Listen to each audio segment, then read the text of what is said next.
say you're sorry. 1. Portugis.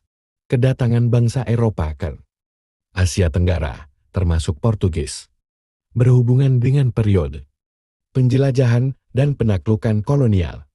Pada abad ke-15 hingga ke-16, mereka mencari rute perdagangan baru ke timur dengan tujuan memperoleh kekayaan dan menguasai sumber daya alam. Portugis adalah salah satu bangsa Eropa pertama yang tiba di Asia Tenggara pada tahun 1511. Mereka dipimpin oleh Afonso de Albuquerque yang berhasil merebut kota Malaka dari tangan Kesultanan Melayu. Penaklukan Malaka menjadi titik balik dalam pengaruh Eropa di kawasan ini. Setelah mendirikan kekuasaan di Malaka, Portugis memperluas pengaruhnya ke wilayah lain di Asia Tenggara. Mereka mendirikan pos perdagangan dan benteng-benteng di tempat-tempat seperti Makau, Timor, Molukas, dan pulau-pulau lainnya. Portugis juga berperan dalam mengendalikan jalur perdagangan rempah-rempah yang sangat bernilai di wilayah tersebut. Namun, kekuasaan Portugis di Asia Tenggara tidak berlangsung lama. Mereka menghadapi persaingan dari bangsa-bangsa Eropa lainnya, terutama Belanda dan Inggris. Pada abad ke-17, Belanda secara bertahap menggantikan Portugis sebagai kekuatan dominan di wilayah ini. Belanda berhasil merebut benteng-benteng Portugis di Malaka, Makau, dan sebagian besar wilayah perdagangan rempah-rempah. Meskipun Portugis kehilangan dominasinya di Asia Tenggara, pengaruh mereka tetap terasa dalam berbagai aspek, termasuk budaya dan agama. Misalnya, banyak kata-kata dalam bahasa Indonesia yang berasal dari bahasa Portugis. Agama Katolik juga diperkenalkan oleh Portugis, dan masih ada komunitas Katolik yang signifikan di beberapa negara Asia Tenggara hingga saat ini.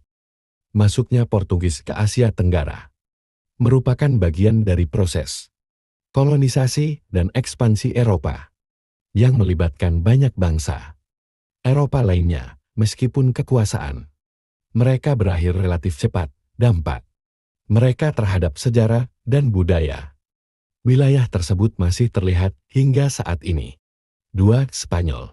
Kedatangan bangsa Spanyol ke Asia Tenggara juga terjadi pada periode penjelajahan dan kolonialisasi Eropa yang sama seperti Portugis, yaitu pada abad ke-15 dan ke-16. Spanyol memiliki peran penting dalam kolonisasi wilayah tersebut, khususnya di Kepulauan Filipina. Penjelajahan Spanyol di Asia Tenggara dimulai dengan ekspedisi yang dipimpin oleh Ferdinand Magellan pada tahun 1521. Meskipun Magellan tewas dalam perjalanan, ekspedisi tersebut melanjutkan perjalanan dan menjadi yang pertama mengelilingi dunia. Setelah itu, Spanyol melanjutkan penaklukan dan penjajahan di Kepulauan Filipina. Pada tahun 1565, Spanyol mendirikan koloni permanen di Filipina dengan pendirian kota Intramuros di Manila. Mereka membangun struktur administratif, benteng-benteng, dan gereja-gereja di kepulauan tersebut. Spanyol juga memperkenalkan agama Katolik kepada penduduk setempat dan melakukan upaya untuk mengubah mereka menjadi umat Katolik. Kolonisasi Spanyol di Filipina berlangsung selama lebih dari 3 abad. Mereka memperoleh kekayaan dari perdagangan dan pengerahan tenaga kerja paksa. Filipina menjadi pusat administratif dan perdagangan Spanyol di Asia Tenggara. Namun, dominasi Spanyol tidak selalu tanpa perlawanan. Terdapat juga perlawanan lokal terhadap penjajahan Spanyol, seperti pemberontakan silang pada abad ke-18. Pengaruh Spanyol di Filipina masih terlihat hingga saat ini, terutama dalam bidang budaya dan agama. Agama Katolik masih menjadi agama mayoritas di Filipina. dan banyak aspek budaya Spanyol yang terbawa hingga saat ini, seperti bahasa, makanan, dan tradisi keagamaan.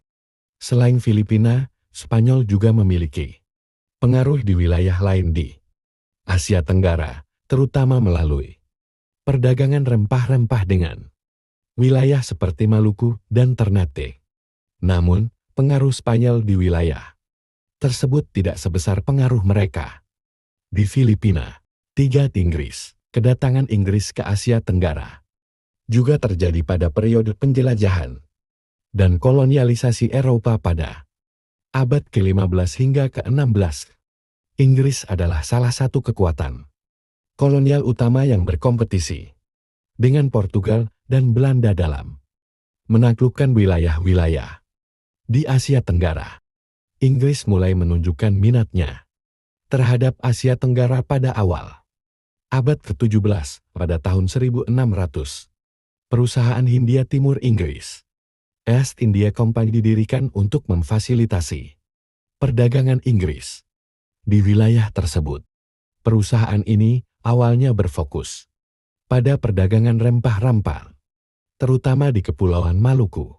Namun, seiring berjalannya waktu, Inggris mulai memperluas pengaruhnya di Asia Tenggara. Mereka mendirikan pos perdagangan dan benteng-benteng di tempat-tempat strategis seperti Pulau Penang, Singapura, dan Rangon. Sekarang Myanmar, mereka juga mengambil alih beberapa koloni yang sebelumnya dikuasai oleh Portugal, seperti Malaka dan Goa. Inggris juga mengeksploitasi sumber daya alam di wilayah tersebut, termasuk perdagangan rempah-rempah, tekstil, dan karet. Mereka juga memiliki kepentingan politik dan strategis di wilayah Asia Tenggara, terutama dalam upaya mereka untuk mengamankan jalur perdagangan dengan India dan Tiongkok. Pada abad ke-18 dan ke-19, Inggris semakin mengkonsolidasikan kekuasaannya di Asia Tenggara. Mereka berhasil menguasai sebagian besar wilayah Malaya, Borneo, dan Burma sekarang Myanmar. Inggris juga memperluas koloninya ke wilayah-wilayah lain di Asia, seperti India, Ceylon sekarang Sri Lanka, dan Hong Kong. Pengaruh Inggris di Asia Tenggara, terutama di wilayah-wilayah jajahannya, masih dapat dirasakan. Hingga saat ini, bahasa Inggris menjadi bahasa internasional yang penting dan masih digunakan secara luas di beberapa negara di wilayah ini.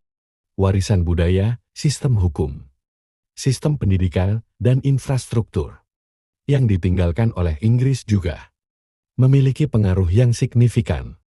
Namun, seperti halnya kolonialisasi oleh bangsa Eropa lainnya, kedatangan Inggris ke Asia Tenggara juga menghadapi perlawanan dan konflik dengan masyarakat setempat. Beberapa perlawanan terkenal, termasuk pemberontakan Sepong di India dan Perang Penentangan Malaysia. 4. Belanda. Masuknya Belanda ke Asia Tenggara juga terjadi selama periode penjelajahan dan kolonialisasi Eropa pada abad ke-15 hingga ke-17. Belanda memiliki peran yang sangat penting dalam sejarah kolonisasi dan perdagangan di wilayah Asia Tenggara. Belanda awalnya tertarik dengan perdagangan rempah-rempah yang berlimpah di wilayah tersebut. Mereka mencari rute perdagangan langsung ke Hindia Timur untuk menghindari ketergantungan pada pedagang-pedagang Arab dan Venesia yang menguasai jalur perdagangan pada saat itu. Pada tahun 1602, perusahaan Hindia Timur Belanda VOC didirikan dengan tujuan mengendalikan perdagangan rempah-rempah di wilayah tersebut.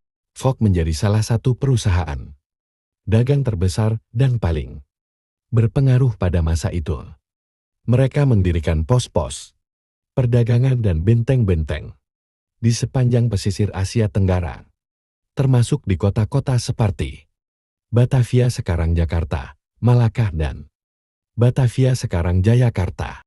VOC juga menguasai beberapa wilayah di Kepulauan Maluku yang kaya akan rempah-rempah, terutama cengkeh dan pala. Selama abad ke-17 hingga abad ke-18, Fok secara bertahap memperluas kekuasaannya. Di Asia Tenggara mereka menaklukkan dan mendirikan koloni di wilayah-wilayah seperti Jawa, Sumatera, Kalimantan, dan Sulawesi. Belanda juga mendominasi perdagangan rempah-rempah di wilayah ini dan menciptakan monopoli yang kuat. Pada abad ke-19, Belanda secara resmi mengambil alih kekuasaan pemerintahan di wilayah-wilayah yang sebelumnya dikuasai oleh Qing. Mereka membentuk Hindia Belanda, sebuah koloni yang meliputi wilayah-wilayah di Indonesia, termasuk Jawa, Sumatera, wilayah-wilayah sekitarnya.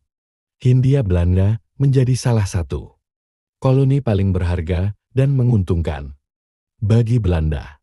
Pengaruh Belanda di Asia Tenggara terus berlanjut hingga paruh pertama abad ke-20, namun mereka juga menghadapi perlawanan sengit dari masyarakat pribumi yang menentang penindasan dan eksploitasi kolonial. Perlawanan-perlawanan tersebut mencakup pemberontakan Diponegoro di Jawa, Perang Aceh, dan Perang Kemerdekaan Indonesia yang akhirnya mengakhiri kekuasaan kolonial Belanda di wilayah tersebut. Meskipun masa kolonial Belanda berakhir, warisan mereka tetap terlihat dalam berbagai aspek di Asia Tenggara, termasuk sistem hukum, infrastruktur, sistem pendidikan, dan budaya. Bahasa Belanda juga memiliki pengaruh yang signifikan di beberapa negara, terutama Indonesia, meskipun saat ini pengaruhnya semakin berkurang. Masuknya Prancis ke Asia Tenggara juga terjadi selama periode penjelajahan dan kolonialisasi Eropa pada abad ke-17 hingga ke-19. Prancis memiliki beberapa kegiatan kolonial di wilayah Asia Tenggara, meskipun pengaruhnya tidak sebesar Belanda atau Inggris. Prancis awalnya tertarik dengan perdagangan rempah-rempah di Asia Tenggara, terutama di Kepulauan Maluku. Pada awal abad ke-17, Prancis mencoba memasuki perdagangan rempah-rempah di wilayah ini dan mendirikan pos perdagangan di kepulauan seperti Pulau Java. Namun, upaya awal mereka tidak berhasil dan Prancis tidak memiliki kehadiran kolonial yang signifikan di Asia Tenggara pada masa itu. Baru pada abad ke-19, Prancis mulai memperluas kekuasaannya di wilayah ini. Mereka mendirikan koloni-koloni di Indochina yang meliputi wilayah-wilayah yang sekarang menjadi Vietnam, Laos, dan Kamboja. Pada tahun 1862, Prancis menduduki Saigon di Vietnam Selatan dan memulai penaklukan wilayah-wilayah sekitarnya. Mereka secara bertahap memperluas kekuasaan mereka di wilayah ini hingga akhir abad ke-19. Prancis juga memiliki kegiatan kolonial di wilayah lain di Asia Tenggara. Mereka mendirikan pos-pos perdagangan di pulau-pulau seperti Sumatera dan Jawa. Meskipun dominasi mereka tidak sekuat Belanda, Prancis juga menguasai sebagian kepulauan Karibia, termasuk pulau-pulau seperti Martinique dan Guadeloupe. Pada abad ke-20, pengaruh Prancis di Asia Tenggara mulai terguncang oleh perang dan perjuangan kemerdekaan. Setelah Perang Dunia II, Prancis menghadapi perlawanan sengit di Indochina dari gerakan nasionalis, terutama di Vietnam. Perang Vietnam yang berkepanjangan akhirnya berakhir dengan kekalahan Prancis dan pembentukan negara-negara merdeka baru di wilayah tersebut. Pada tahun 1954, Prancis menyerahkan kekuasaan di Vietnam dan kemudian mengakhiri keberadaannya sebagai kekuatan kolonial di Asia Tenggara. Wilayah-wilayah yang sebelumnya dikuasai oleh Prancis menjadi negara-negara merdeka seperti Vietnam, Laos, dan Kamboja.